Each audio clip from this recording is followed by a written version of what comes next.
Ak gökçadır bürünüp, oğlan görse gernip, kırıyumana erinip, gecemede aranıp,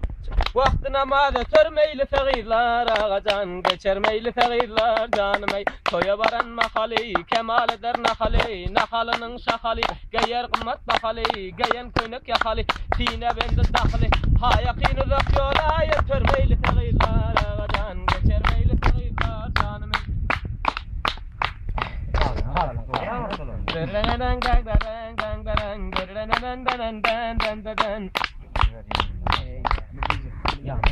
Yazıka yağdırıp kırtek bilen döşünden hiçbir bela gitmeden namatların başından bilen adam ayrılar görfe akıl huşundan yatlamasa degan ol yigitten yüz övür göğnünde bolsa guman men bilmedim o pelek saldın üstümden dıman namarda günün kalsa şol günün ahir zaman çarkı pelek dünyaten geldi göğnüme guman başına telle orap kimi görsen adam can törde adamın içinde ona versen tektiğinan su bilen iyip koyar yel ayvır adam kan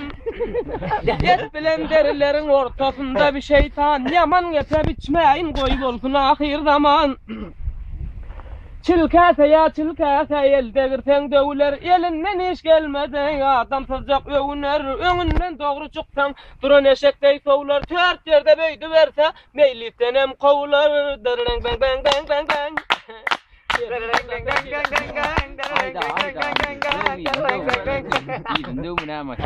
namart yigit ülpedin gel verdip çağırtayın aslı düğüm arvanay koygul çöküp wägirsin mert yigiden nan merin iyencesin gägirsin uly bergil can doğan qara dağlar sıyğırsın ajaliyeten tawık namaz gerde qıyğırsın namaz gerde qıyğırtay o toğam toyorlar kundiyaga qovurup oňa metin yerler taşlanamat göşakın isen qarnın doyat yok özün bilen adam zat menden bolsun diyet yok nerede bir rahmet etsen el uğanat köyet yok namarda rahmet etsen 40 ming etsen duyat yok mollumam namart bolsa mert namaza uyat yok namatları görarsan kaplarından çapıver yen tabir qaran fillan kekirdekten depiver